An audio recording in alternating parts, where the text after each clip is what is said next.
Yuk. Assalamualaikum warahmatullahi wabarakatuh. Salam NKRI harga mati. Alhamdulillah lor, sore hari ini kedatangan tamu yang luar biasa. Dengan kawan-kawan ini.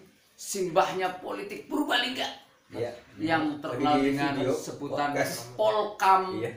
77. Wih, luar biasa. Oke, Iya. ya. Polkam 77. Siapa dia?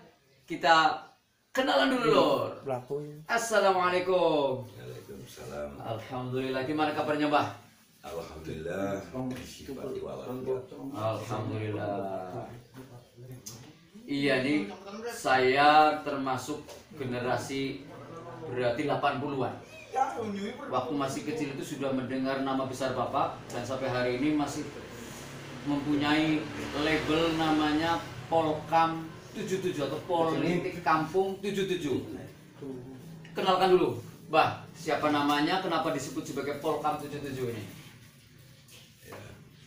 Assalamualaikum warahmatullahi wabarakatuh. Waalaikumsalam warahmatullahi wabarakatuh. Ini Polkam 77 itu namanya politik kampung. Oh, politik kampung. 1977. Kebetulan saya namakan Polkam 77 itu waktu itu ketemu sama Polnas. Oh, Polnas. Polnas apa lagi itu Polnas? Polnas itu politik nasional. Politik nasional. Maksudnya politikus nasional itu ya. Kebetulan event pertemuan itu pada waktu Insinyur Haji Muhammad Tamsil jadi gubernur, sedangkan wakilnya itu adalah Amin Rais. Sehingga saya munculkan Rojak Rais. Rosak Rais itu. Rojak Rais itu adiknya. Setelah Amin Rais ketemu dengan saya punya judul dialog tentang masalah saya Polkam 77, Pak Amin itu adalah Polnas, politik nasional. Sehingga saya tanya, dengan pengalamannya Pak Amin sudah pernah di namanya di TV-TV, Pokoknya sudah jam terbangnya nasional. terbangnya nasional. Kebetulan saya menyampaikan apa yang dikerjakan Pak Amin pada waktu sebelum politik nasional, kan belum pernah menjadi namanya, dia belum pernah jadi politik kampung. Kebetulan saya waktu itu adalah jadi ranting Partai Persatuan Pembangunan. Waktu itu, Berarti awal terjadi fusi ya, Iya, 73 fusi, 77 ya, langsung aktif di ya, P3. P3. Sehingga di situ mengalami luar biasa dengan bukan lawan.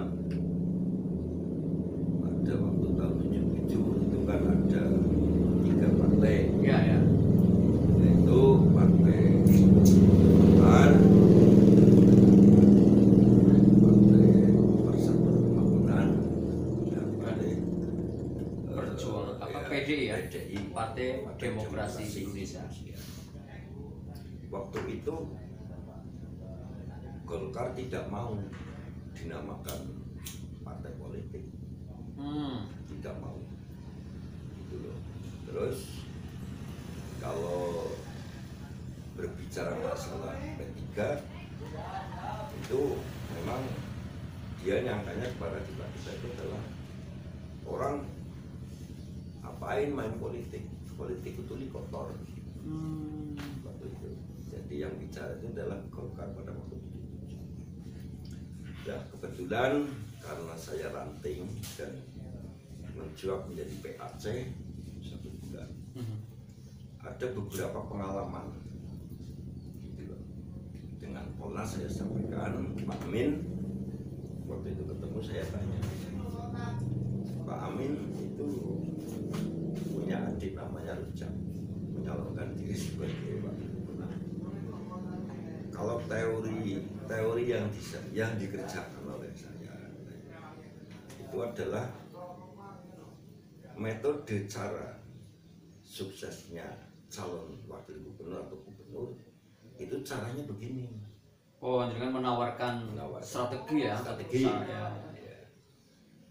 Setelah saya tanya, seperti saya gambarkan, maka jadi tim nasional itu jangan cuma ngomong, Jangan cuma teori. Iya. Ini mestinya harus ditanggapi lah, karena banyak sekali orang-orang yang intelektual dari kampung sehingga nggak pernah ikut serta dalam hal setelah ada Polnas mestinya ada Polka. Jadi nanti siapa, apalagi ini event pilpres. Ya. Event pilpres ini penting.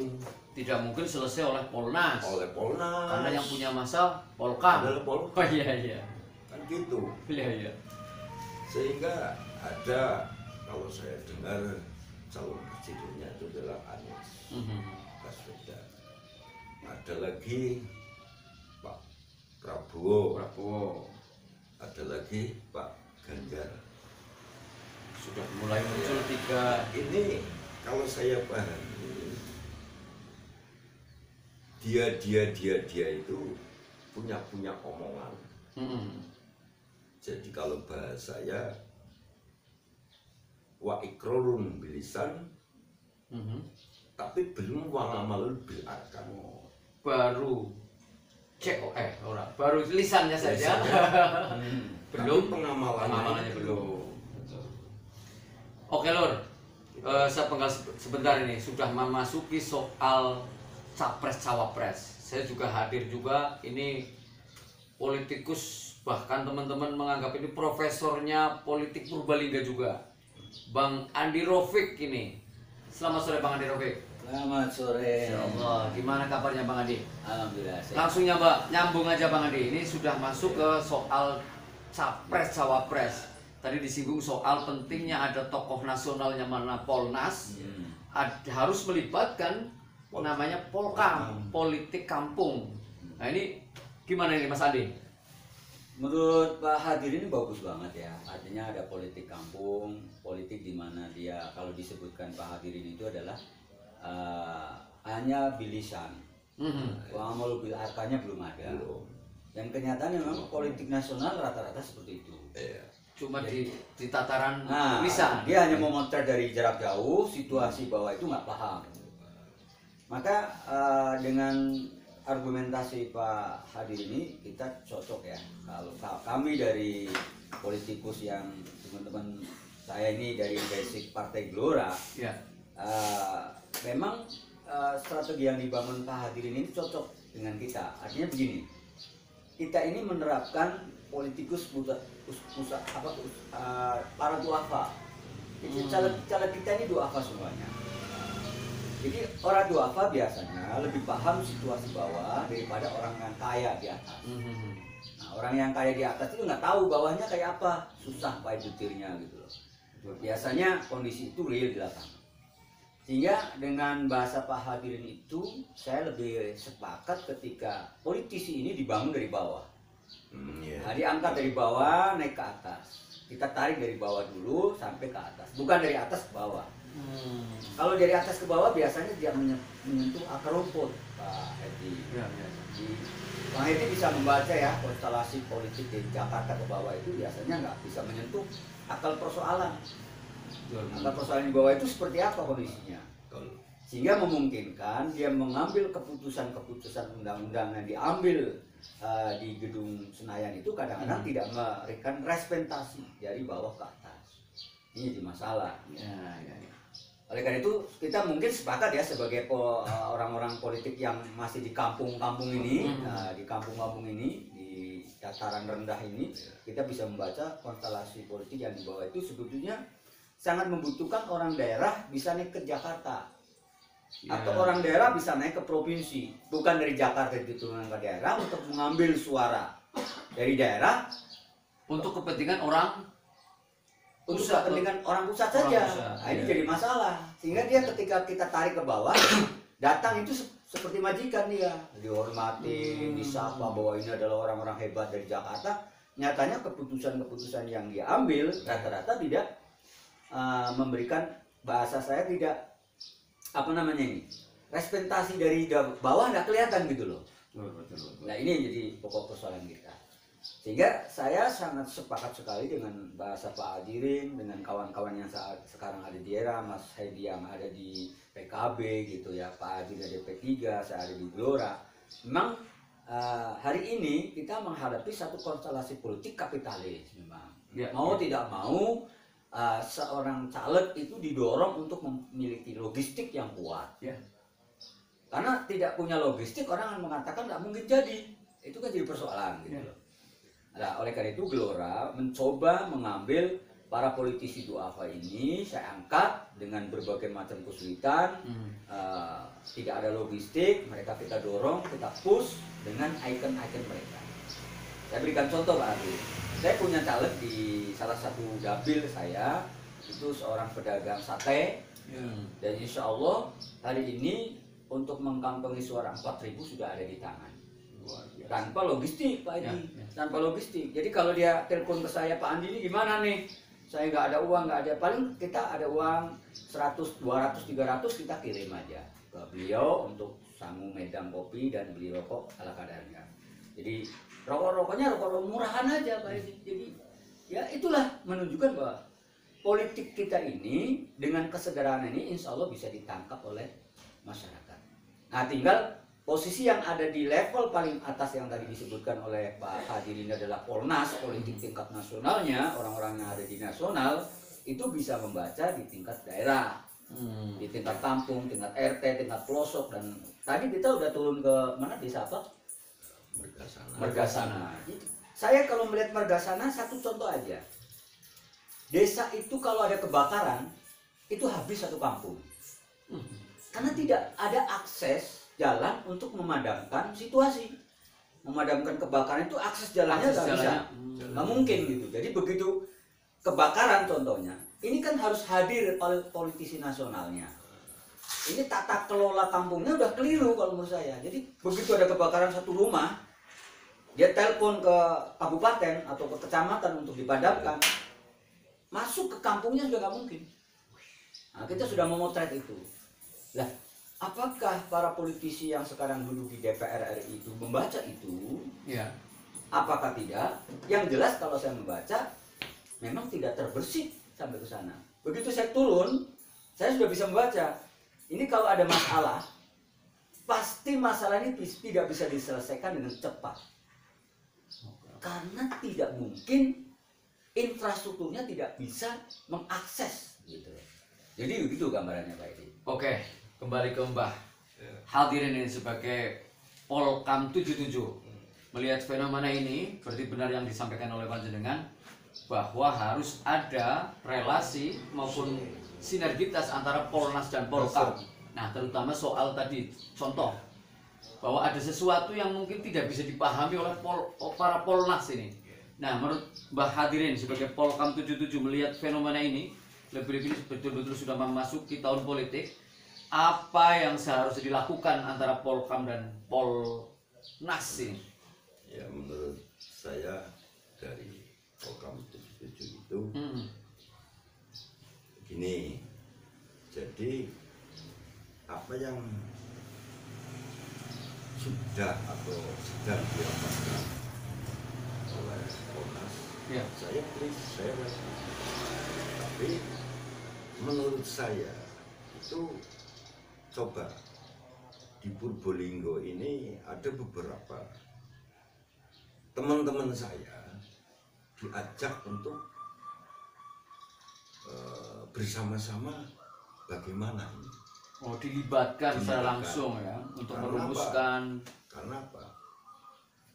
Biasanya ketemunya itu adalah awal pileg, setelah pileg cuma reses. Reses di situ tidak memberikan basic training loh. Ya. terhadap warganya, Ya. terhadap orang-orang yang dianggap berpengaruh di politik, baik tingkat Golkar, tingkat Hanura, tingkat Gelora atau PKB atau P3 atau PDI sekalian. Ya.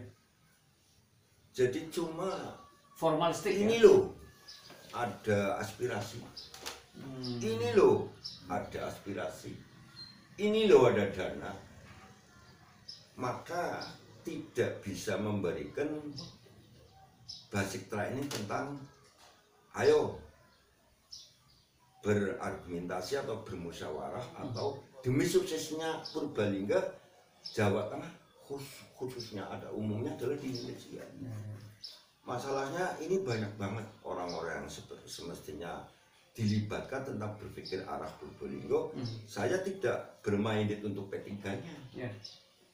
Mungkin kalau dia semuanya, harapan saya baik dari PDIP, baik dari Golkar, baik dari P3 dan dari mana yang sudah diangkat menjadi politik nasional, harapan saya ke depan memberikan suatu, jangan ini loh aspirasi, ini aspirasi, ketika sudah selesai nggak ketemu lagi. Ketemunya itu adalah eventnya 5 tahun sekali.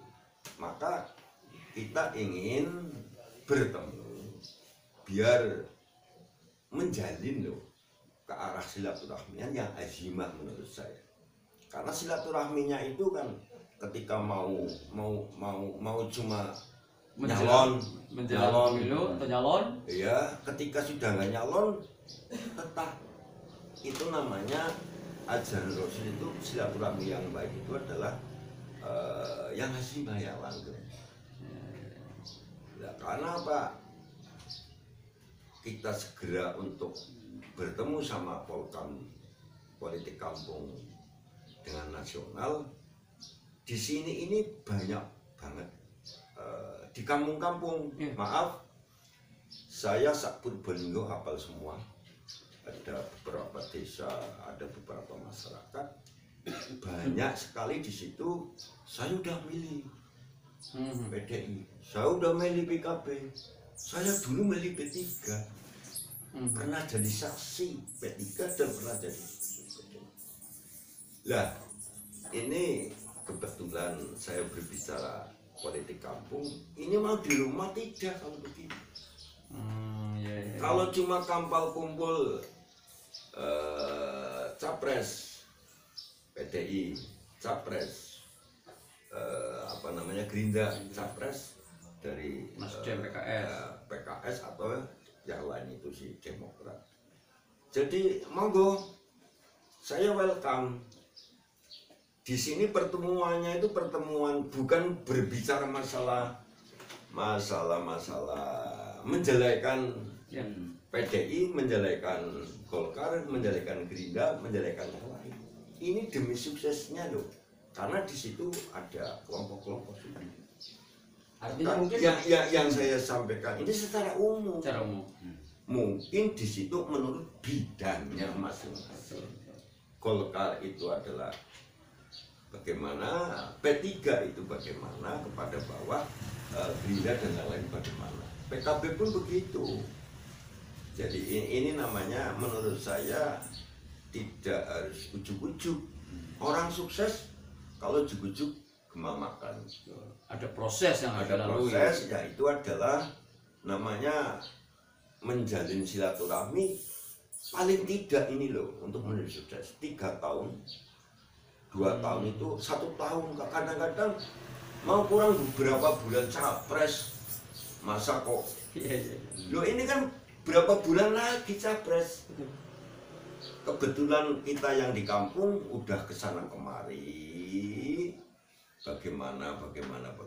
Nah, harapan saya ini jangan waikro dulu lesannya, karena menuju sukses harus tahu orang bawah ini. Dari PKB mungkin capek, dari P3 juga capek, maaf, dari Gerindra juga capek. Menurut saya, harapan saya, mari bersama-sama. Bukan berarti politik kampung Polkam 77 ini adalah walatam sifira di Marokan, sombong kemendak enggak, lagi wawancara.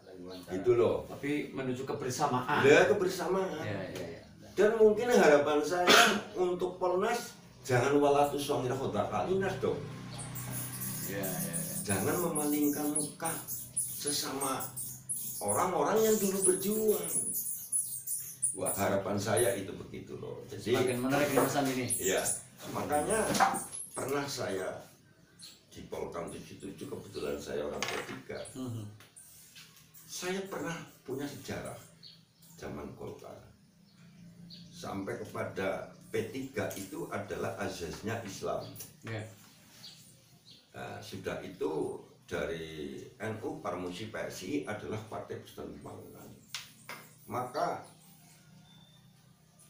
dari Orde Baru waktu itu Pak Harto itu berpikir dia takut kalah, Betul. maka Ka'bah dibuang, Ya. diganti. Pada waktu itu adalah Jenaro Bintang. Kurang marem lagi Harto, azasnya Islam dibuang, munculnya adalah cuma Pancasila UUD 45. Nah ini Polkam tahu, Ya. jadi Islamnya dibuang, Lambangnya juga. lambang Ka'bah dibuang, diganti bintang oleh Harto. Nah kebetulan waktu itu saya ingat, maka ini menuju sukses mungkin hal-hal yang semacam itu ya kita hindari. Kalau mungkin hal-hal itu tidak baik, maka menurut saya jangan ditiru. Maka Polkam ini sekarang berbicara tentang mangga mari bersama-sama ke arah menuju sukses. Dengan suksesnya pileg, suksesnya capres, betul-betul yang wa ikron bilisan, wa amal bil qalbi, wa amal bil arkan, sesuai dengan ajaran Rasul itu. Oke, Mas Andi gimana nih Mas Andi? Semakin memanas ini. Jadi gambarannya Pak Hadirin cukup bagus ya ketika DPR turun ke bawah pada saat-saat menjelang pemilu, kemudian dia hanya memberikan iming-iming aspirasi. Aspirasi sebetulnya aspirasi itu bagus ya. Tetapi sebetulnya aspirasi ini datang dari masyarakat. Dari bawah. Dari bawah, artinya dari bawah memberikan satu. Jadi anggota DPR yang ada di sana ini pemikirannya adalah mengambil inspirasi dari bawah untuk menentukan aspirasi ke bawah lagi. Jadi bukan dia datang kemudian sebagai katakan kayak orang punya uang kemudian mau bagi-bagi aspirasi gitu ya.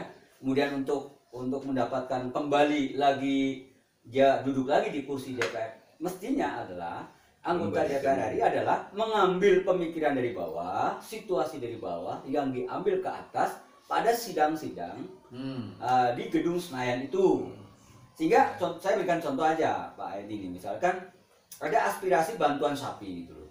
Nah, contohnya begitu, atau aspirasi apalah misalkan. Ternyata rata-rata yang diberikan itu banyak yang gagal.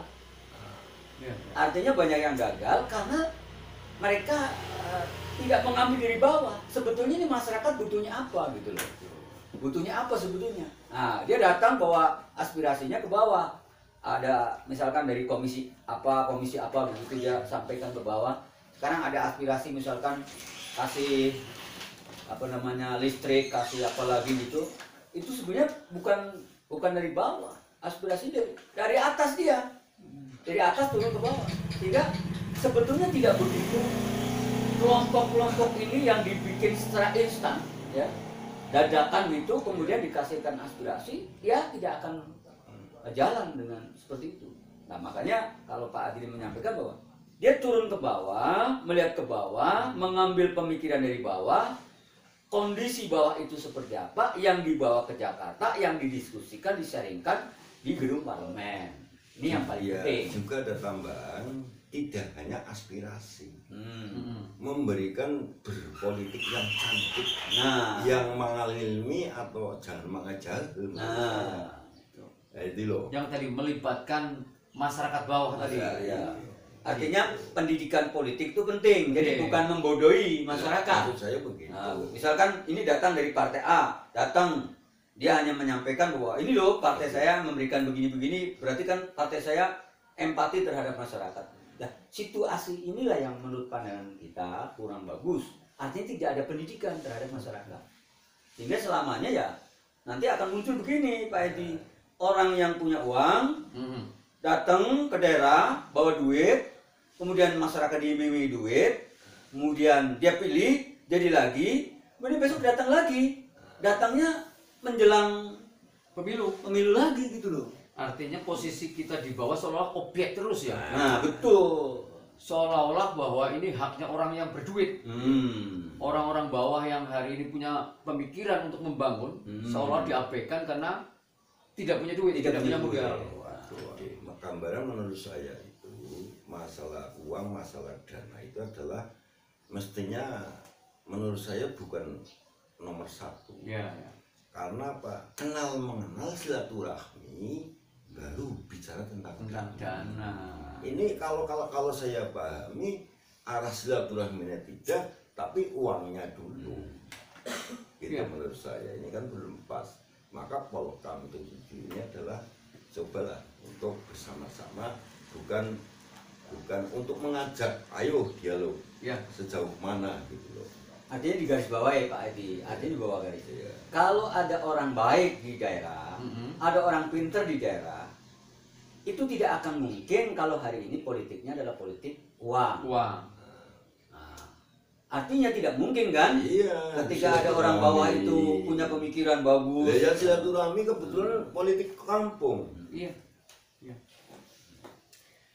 Oke Lur, hari ini untuk sesi 1 ada Polkam, ada profesor politik yang sebenarnya sangat menggelitik ini.